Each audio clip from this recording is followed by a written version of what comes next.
Michael Jinks, and I trained here between 2011 and 2013, so that makes me call 23.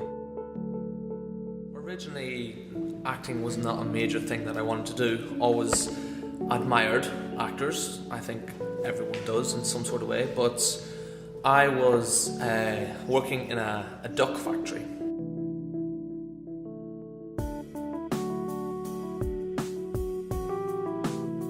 I remember about my audition day being really, really early and walking around Old Street thinking, what is Old Street? Like, this is a really weird and cool area. And the audition absolutely slated it. Said, no, didn't understand what you were doing there, let's just work with your classical.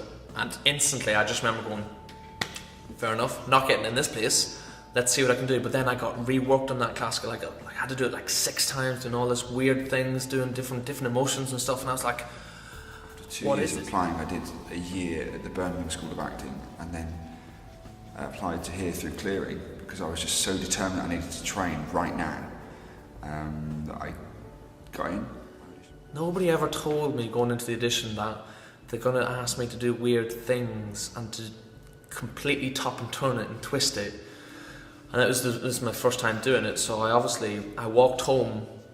walked towards the airport 8 hours early in the rain because I was convinced that I hadn't got it. I was absolutely distraught. But only if I'd have checked my email, because they sent me an email 2 hours later saying that they wanted me. And I found the courtyard, and it was this obscure building, but it felt really edgy. It was a real theatre. There was posters outside of stuff that was going on, and June called us in. We had a little chat, and then we separated and came back, and I did my piece, and I felt pretty pleased with it. It went really well, and June swiftly told me it actually wasn't very good, and gave me some really, really smart feedback actually, and it changed the piece for the better. And then we went back out, came back in, did a contemporary, and then off I popped. And a few days later I found out I got in and moved to London pretty much straight after that.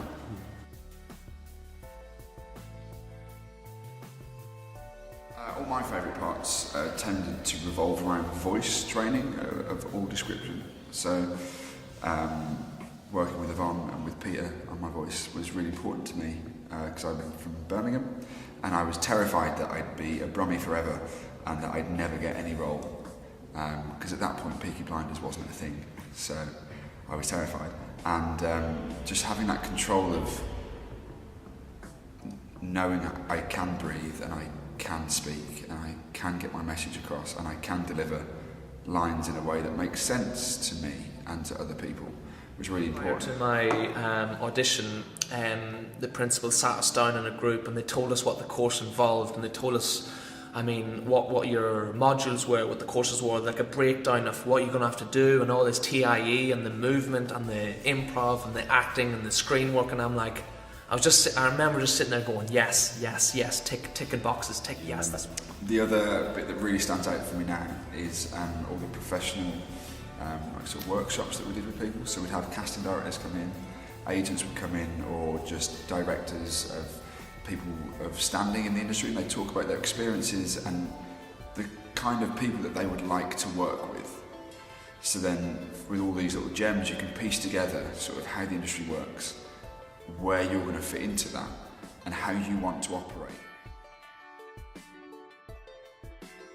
Life after drama school has gone by far too quickly for me.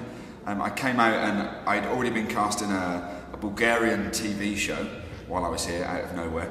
So me and another 2 students got flown to Bulgaria and we did a TV show out there. And then we came back and I did a little bit of travelling, and then I worked at the Royal Court when I got back.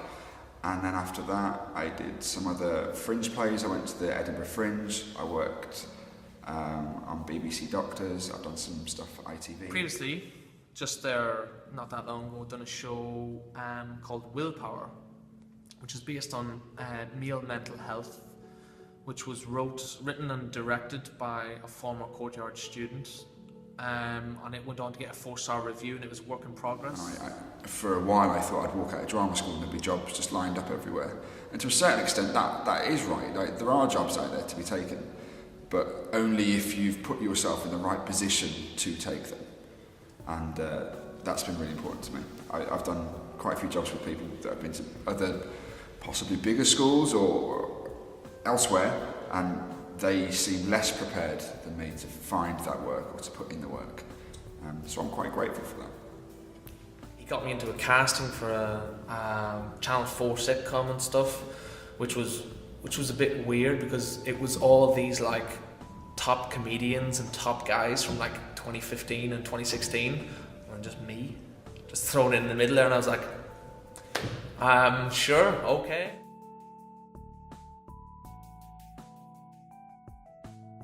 Through sort of some seasonal changes. So for a while it was boyfriend or awkward guy, and then it became like a love guru type person in a few short films, which was incredible.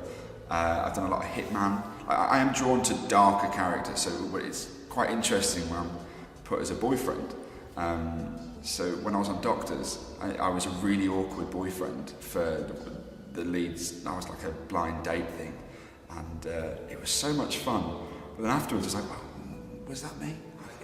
After we did the feature, he was like, let the hair grow because I might have something in the future for you. So I'm letting my hair grow and see where that takes me.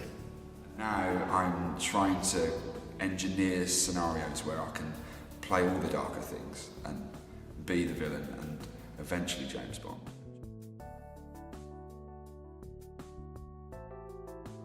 That was a huge part of the experience because in Birmingham there's a few theatres, but there's not. It's not London, and London's just the most eclectic city that I've ever come across. And I wanted to be here. I wanted to be in a really cool part of town where there's lots of theatres and stuff to do, and this ticked all those boxes for me, actually.